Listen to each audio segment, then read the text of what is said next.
Base करतो आपल्याला हे 3 फुटाचं अंतर सोडायचं आणि असं मार्किंग करायचं. बरं मार्किंग आलं ते मार्किंग खाली आलं. मार्किंग यासाठी केलं आहे की या गोलाच्या आतमध्ये 3 रंग टाकायचे. पहिला रंग त्या मार्किंगवर टाकला. दुसरा रंग टाकताना खालीच्या रंगांमध्ये थोडंसं त्याला मिक्स करून टाकलं. तिसरा रंग हा मध्ये पूर्ण करून टाकला. हा झाला बेस. बेस केल्यानंतर मी सेंटर पॉईंट काढायचं.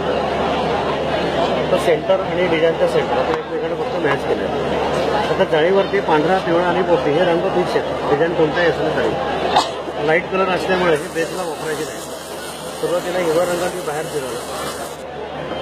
त्याच्याखाली पिवळा रंग आधीच्या रंगांमध्ये थोडंसं ओव्हरलॅप करून फिरवलं. तसंच पांढरा पण पिवळ्यामध्ये ओव्हरलॅप करून फिरवलं. आता शेवटी पिवळा रंग पांढऱ्यात मिक्स करायचा आणि डिझाईन हळूहळू हे पूर्ण करायचं. ठीक आहे. आता जे रंग आपण खाली टाकले होते ना त्या रंगांवरती हे सगळं डिझाईन हे तयार ही पूर्ण प्रोसेस यात दिलेली आहे. रंग कोणते खाली टाकायचे आहेत, कोणते